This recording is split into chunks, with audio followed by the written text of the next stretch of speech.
June 22nd, 1941, 4 in the morning, 3 million German soldiers crossed the Soviet border at once, 150 divisions, 3,000 tanks, 2,000 aircraft, the largest invasion in the history of human warfare, and the Red Army, completely surprised, begins to collapse.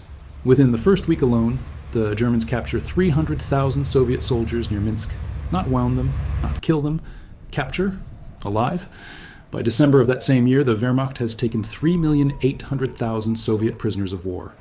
And of those, 2 million are already dead, starved in open fields, shot at the edge of ditches, left to freeze in camps without walls, without food, without water. The Germans had a word for the Soviets, Untermenschen, subhumans, and they treated them exactly like that word sounds. This is the story of what that did to the men who survived it, what it built inside them, layer by layer, over 4 years of the most savage war the modern world had ever seen. And why, when the Red Army finally broke through into Germany in 1945, what followed was not just combat. It was something older and darker than that. If you value documented military history and the truth behind the numbers, subscribe. It is the only way to support this work. And drop a comment telling us what city you are watching from. This script is fully researched and factual, drawing primarily from historian Norman Naimark's groundbreaking 1995 study, The Russians in Germany, a history of the Soviet zone of occupation, published by Harvard University Press, a work that spent years inside the newly opened Soviet archives after 1991, pulling out documents the Kremlin had buried for decades. Naimark's research established, for the first time with archival precision, exactly what happened and exactly why. Now, back to the story. To understand the Red Army's brutality, you have to start not in Germany, not in Poland, not in Hungary. You have to start in the Soviet Union itself, in 1937. 4 years before the war even begins, Joseph Stalin is already killing his own army. The Great Purge of the Red Army, which runs from May 1937 into 1938, sees Stalin execute or imprison the bulk of his experienced officer corps.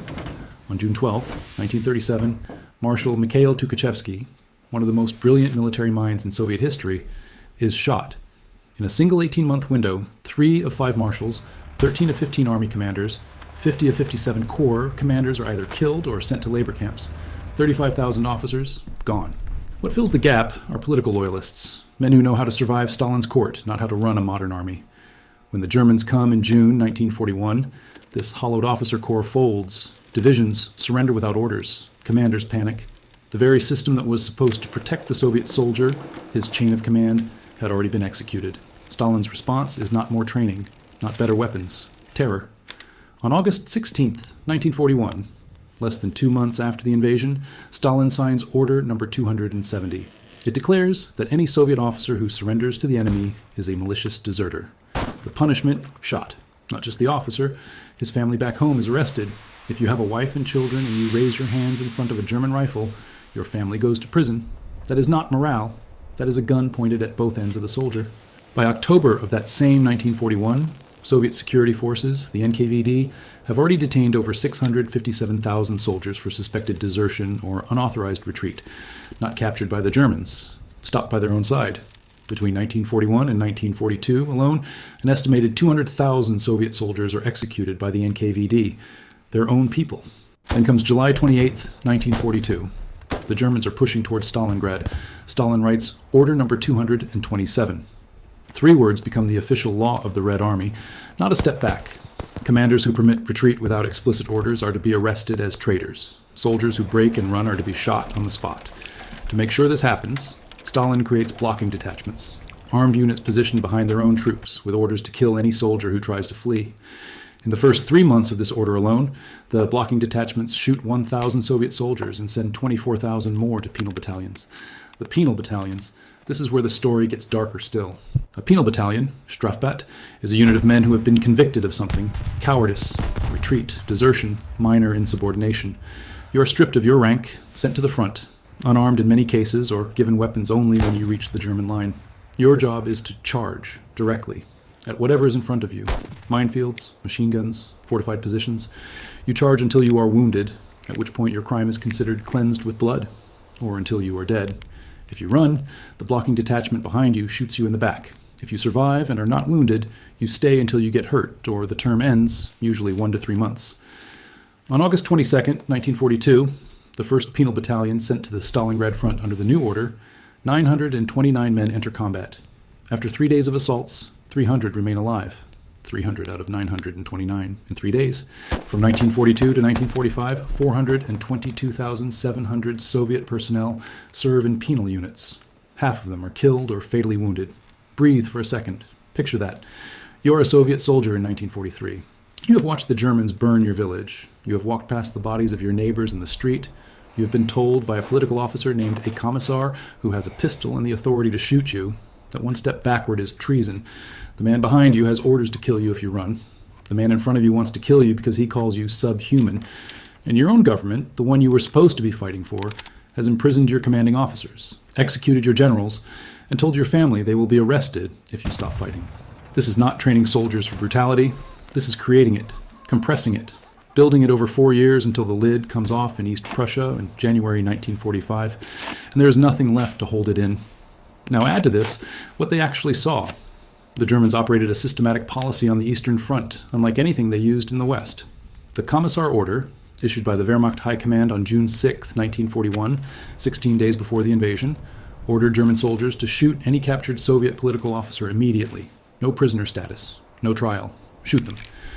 German soldiers are explicitly given legal immunity for crimes committed against Soviet civilians. The Einsatzgruppen, mobile SS killing squads, follow the advancing Wehrmacht and execute Jews, communist officials, and undesirables by the hundreds of thousands. By the end of 1941 alone, the Einsatzgruppen have killed over 500,000 people in Soviet territory. Soviet soldiers come home, or what used to be home, and they find the evidence. Burned villages, mass graves, 3,300,000 Soviet prisoners of war die in German captivity. That is not a battle casualty count, that is a policy. Food is deliberately withheld. Prisoners are left in open pens through the Soviet winter, deliberately. In some camps, Soviet prisoners are observed resorting to cannibalism to survive. And the Soviet soldier marching west in 1944 and 45 sees this. He walks through what used to be Smolensk, liberated in September 1943. He walks through the rubble of Kharkov, retaken in August of the same year. He sees the scorched earth the Germans leave behind. Not collateral damage, but deliberate. German forces burn villages as policy during their 1943 and 44 retreats, destroying anything that could give the Soviets food or shelter or rest. The Soviet state turns all of this into fuel through its propaganda machine. Ilya Ehrenberg, the most influential Soviet wartime journalist, writes articles that circulate to every unit at the front. His 1942 pamphlet, Kill, published during the Battle of Stalingrad, instructs Soviet soldiers to kill every German they find. Not enemy soldiers, Germans. He writes, "Count not days, count not miles, count only the number of Germans you have killed." His writing is plastered on walls, dropped from planes, printed in unit newspapers. The Journal of Military and Strategic Studies, published summer 2008, Volume 10, Issue 4, documents how the Soviet propaganda apparatus under Ehrenberg infiltrated every dimension of the Soviet soldier's mental world. Posters, leaflets, radio broadcasts, newspapers, all repeating the same message. Germans are not human. Now fast forward to October 1944. The Red Army crosses into East Prussia, the first German territory. And within days, the first documented massacre of German civilians by Soviet troops occurs in the village of Nemmersdorf on October 21st, 1944. Women are raped and shot. Elderly men are killed. A Volkssturm commander named Karl Potrek, testifying in a 1953 report, describes women nailed to barn doors in cruciform positions, children killed. The exact scale and some details of Nemmersdorf remain disputed by historians. Nazi propaganda minister Joseph Goebbels exploited the massacre for his own purposes, which has complicated the historical record. But the core event, confirmed by multiple sources including neutral international observers brought in by German authorities, is established. Soviet soldiers killed German civilians in Nemmersdorf in October 1944, and the Red Army does not stop. When Soviet forces begin the Vistula-Oder offensive in January 1945, the largest single offensive of the entire war, they push through East Prussia, East Pomerania, Silesia, and into the heart of Germany. They have a 10-to-1 advantage in troops for the final push in Berlin, and they are not the same men who staggered back from the German invasion in 1941. They are men who spent 4 years being ground between two machines, the Germans in front and their own state behind them, and they have become something forged in that pressure. The scale of what follows is documented in the post-Soviet Russian archives that historian Norman Naimark spent years analyzing. In East Prussia, East Pomerania, and Silesia, the number of victims of sexual violence reaches 1.4 million. Across Germany as a whole, an estimated 2 million women are assaulted. Almost half of them are assaulted multiple times. Human rights scholar Alfred Maurice de Zayas whose work is cited in German Federal Archive records, estimates that approximately 2.2 million Germans, military and civilian, are killed by the Red Army in 1944 and 1945. At least 500,000 of those deaths, per the German Federal Archives study of 1974, are direct murders, shootings, beatings, death by assault, not combat casualties. One anonymous Soviet soldier writes home in a letter dated 1945, found in the Post-Soviet Archive research compiled by Warfare History Network, and published September 29, 2022. We are taking revenge for everything, and our revenge is just. Fire for fire, blood for blood, death for death. This is not one soldier. This is the language of an entire army, an army trained in it. Alexander Solzhenitsyn, who later wins the Nobel Prize for Literature and spends years in the Soviet Gulag, serves as an artillery officer in East Prussia in early 1945. He witnesses the atrocities firsthand. He writes about it, and he is arrested for it, sent to the Gulag for daring to criticize the conduct of Soviet forces. He survives. He documents it. His poem, Prussian Nights, written during the war, describes what he sees with a specificity that removes any doubt about what happened. Major Lev Kopelev, who later becomes a prominent Soviet dissident and human rights activist, also witnesses the violence in East Prussia in January 1945. He tries to protect German civilians. He's arrested for it. He too is sent to the Gulag, convicted of bourgeois humanism and pity for the enemy. The Soviet state imprisons its own soldiers for trying to stop it. Stalin is not unaware. On April 20th, 1945, just 10 days before Germany's final surrender, the Soviet Supreme High Command issues a directive to the 1st and 2nd Belarusian fronts and the 1st Ukrainian front, ordering troops to change their treatment of German civilians and prisoners. The directive explicitly states, "The mistreatment of the Germans makes them fearful and causes them to resist stubbornly without surrendering. The concern is not moral. The concern is military efficiency." But the order comes too late and lands on soldiers who have been systematically brutalized, terrorized, propagandized, and traumatized for 4 years. Historian Boris Sokolov, whose research documents Soviet behavior across multiple theaters, records Red Army violence not just in Germany but in Yugoslavia, Manchuria, Korea, and northeastern China, places with no historical connection to the German invasion of the Soviet Union. Serbs had never fought on Soviet territory. Chinese civilians had never burned a Russian village. The brutality in those theaters cannot be explained purely by revenge. What it reveals is something the Soviet state had manufactured without fully intending to. Soldiers who had been conditioned to expect no protection, no mercy, and no accountability. Men who had watched their own government execute their comrades for retreating. Men who had been told their families would be arrested if they surrendered. Men who had walked through 4,000 kilometers of devastated Soviet cities and been handed pamphlets telling them Germans were not human. When the structure of military discipline relaxed, even slightly, those men did not become liberators. They became exactly what 4 years of that system had made them. Russian professor Oleg Zhashevsky's records show that 4,148 Red Army officers were convicted of atrocities against German civilians. 4,148 convictions out of an army that, at its peak, fielded 12 million men. The vast majority faced no consequence at all.